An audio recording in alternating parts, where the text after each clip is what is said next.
Have you ever wondered if the reason you struggle to make friends isn't really about you?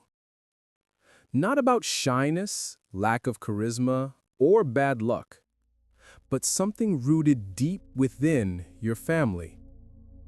From the very beginning, the first bonds we form shape the way we learn to love, to trust, and to connect with others. Family is the first arena where we encounter closeness and rejection, affection and indifference, acceptance and criticism.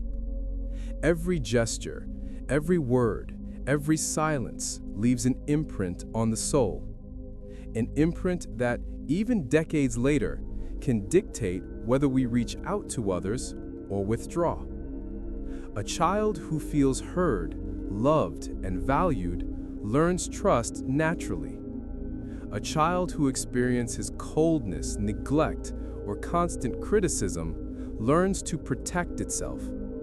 And that protection becomes a wall that separates them from genuine friendship. No one is born afraid of intimacy. This fear is learned, and most often it begins at home. Patterns are established in the family. Patterns we carry, consciously or unconsciously, into every relationship we form later in life. So ask yourself, are your struggles with friendship truly yours or echoes of your family's emotional history? From the moment a child opens their eyes, the family serves as their first mirror. There, they learn not only to walk or speak, but also which parts of themselves will be embraced and which will be rejected. This quiet, invisible influence later becomes the force that determines our ability to form friendships.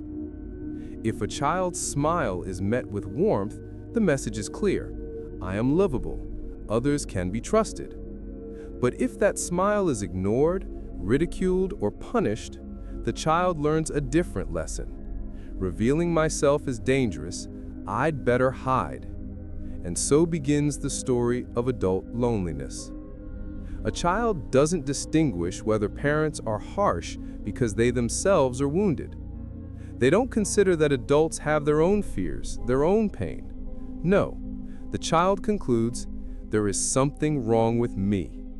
And this false conclusion becomes the inner shadow. Shadow doesn't mean evil.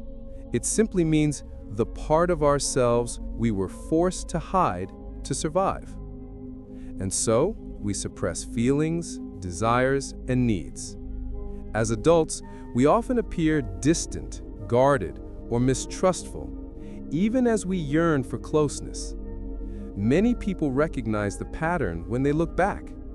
A child who was never fully seen at home struggles to reveal themselves in friendships later in life.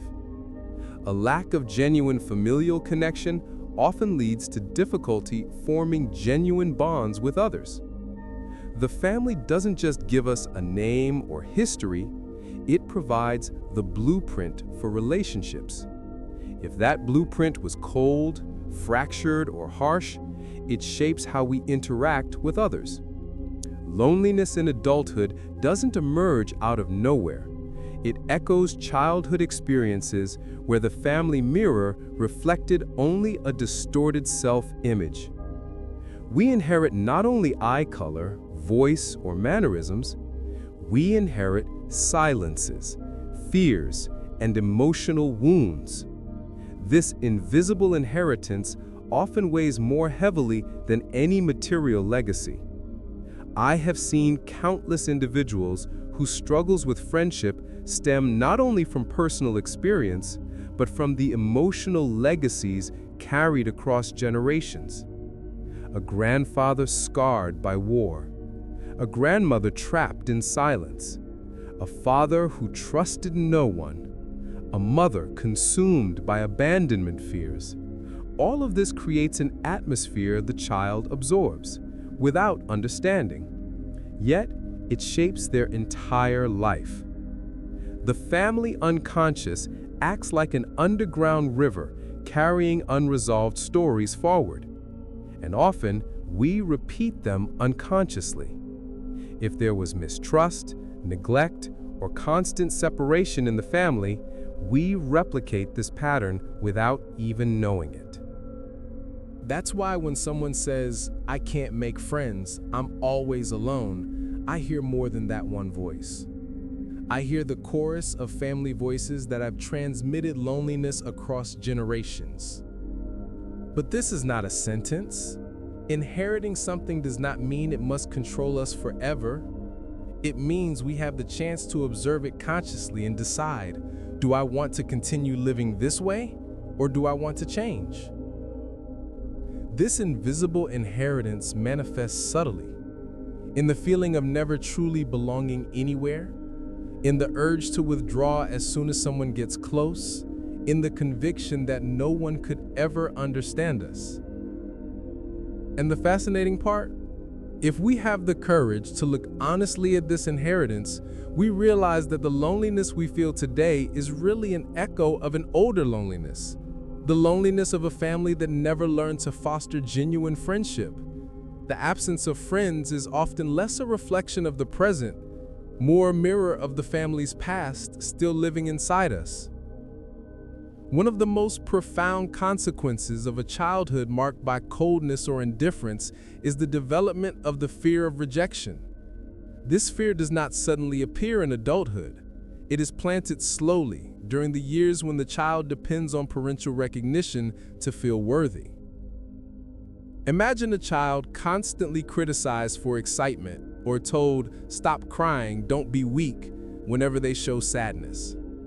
Each response molds the inner world until the child concludes, "If I show myself, I will be rejected." From this conclusion, a defense mechanism emerges. To survive, the child learns to hide their feelings, desires, and true thoughts. They learn to withdraw, to remain silent, to construct an invisible armor that shields them from pain. And this armor travels with them into adolescence and adulthood. But it doesn't only block pain, it blocks love and authentic friendship. True connection requires vulnerability, and someone who fears rejection rarely exposes themselves fully. I have observed that this fear is one of the greatest saboteurs of social life. No matter how many people surround someone, the internal belief persists, they will leave, judge, or humiliate me. They live in constant tension, as if replaying a hostile childhood atmosphere over and over again. The unconscious plays a painful trick. What once protected us in childhood, hiding to avoid rejection, becomes a prison in adulthood. The adult longs for friends, craves intimacy, but when someone approaches too closely, an inner voice warns, "Don't trust, you will be hurt eventually." And so withdrawal occurs despite the heart's deep yearning for belonging. Understand this. This fear does not emerge from weakness or incapacity. It arises because as a child, you learned that showing yourself was dangerous. It is an emotional scar etched into the psyche, silently guiding decisions decades later. The fear of rejection mirrors the earliest family experiences. If love was conditional, if recognition only arrived when expectations were met, then the child learns that acceptance can vanish at any moment. And this lesson later shapes friendships, trust, and authenticity. Many adults are not lonely because opportunities are absent. They are lonely because old wounds have taught them to distrust exactly what they most desire: genuine connection. Observe closely. Parents don't merely pass on values, rules, and habits. They quietly teach us how the social world functions. Every gesture, every glance, every attitude toward others is absorbed as absolute truth. A father living in isolation teaches the child, without words, that friendship is dangerous. A mother who mistrusts others teaches caution, embedding this lesson deep within the subconscious.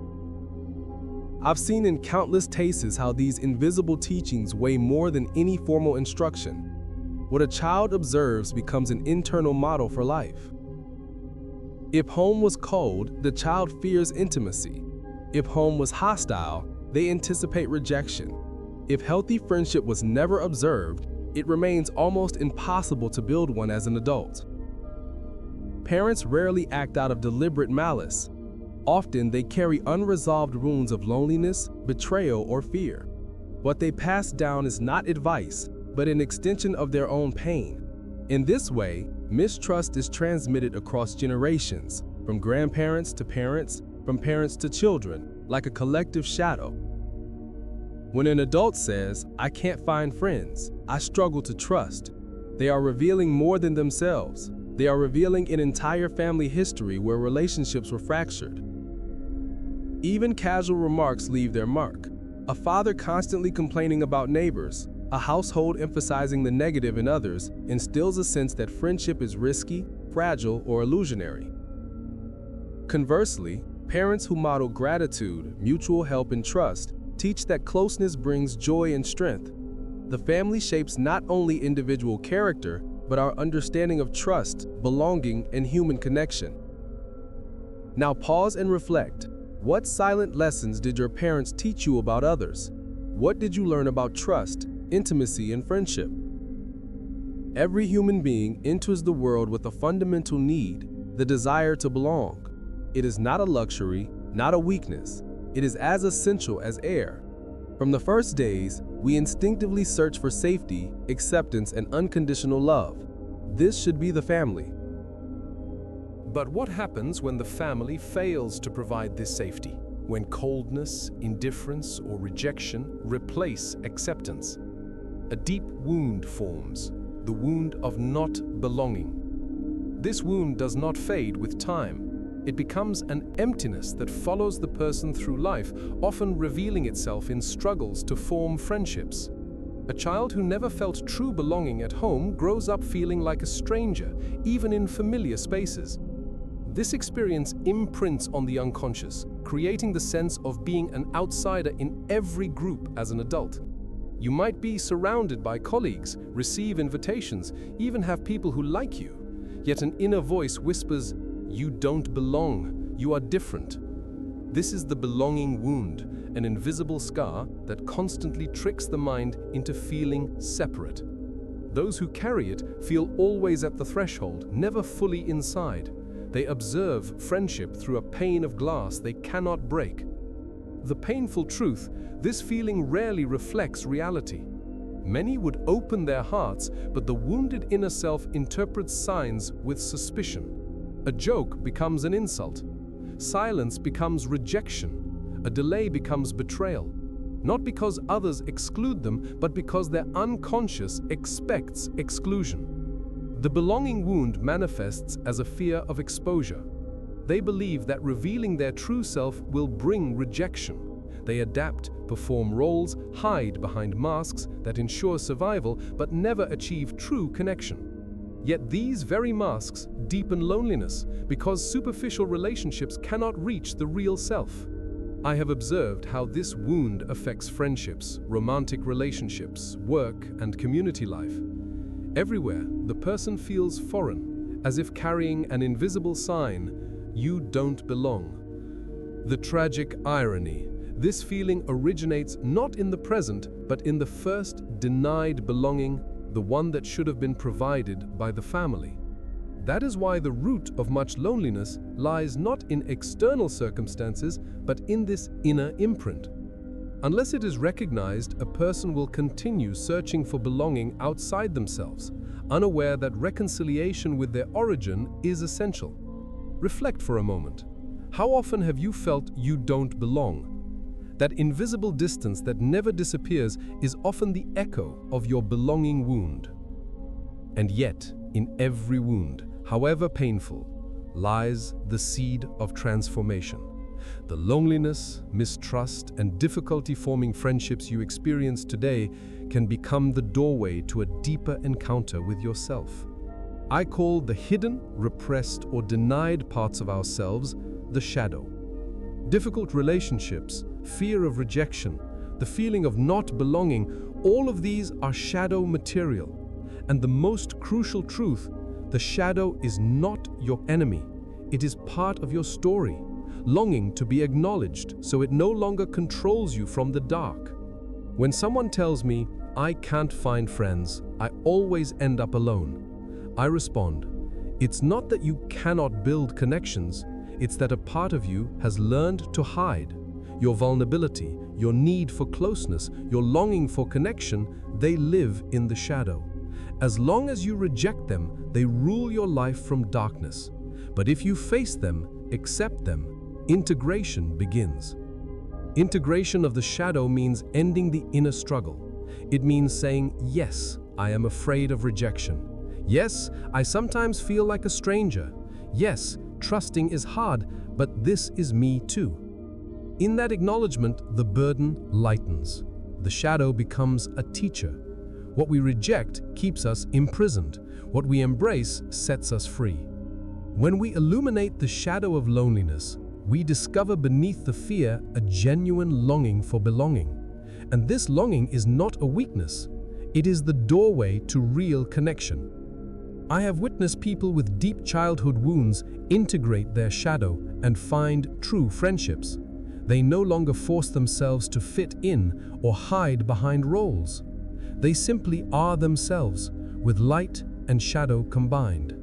And it is this authenticity that finally draws the connection they longed for all their life. Friendship does not grow from perfection. It grows from honesty. When we stop hiding our scars, when we can say, this is my story, all its pain, all its lessons, others recognize themselves in us. Connection arises not from masks, but shared truths. Integration of the shadow heals our relationship with ourselves and opens the door to others.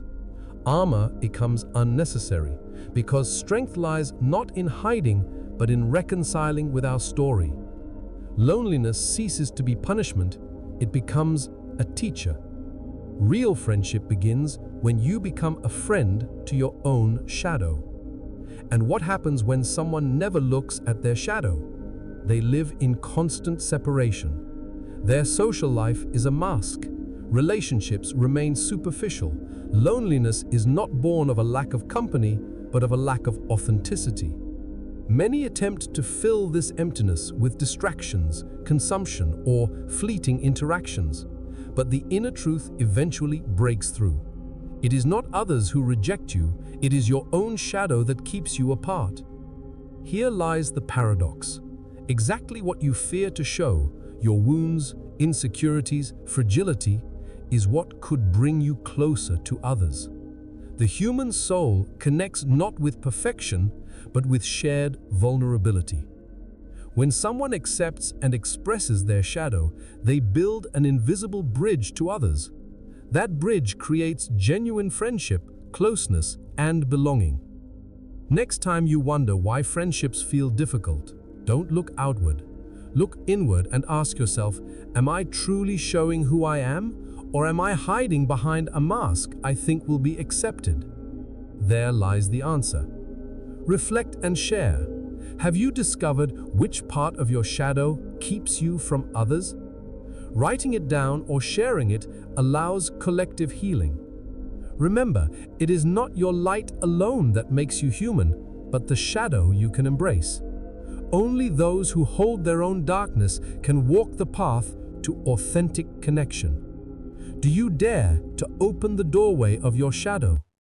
Do you dare to embrace both fear and longing, vulnerability and strength, so that real friendship may finally find you? The shadow is not your enemy. It is the doorway to your truth, to your authenticity, and to the bonds you were always meant to form.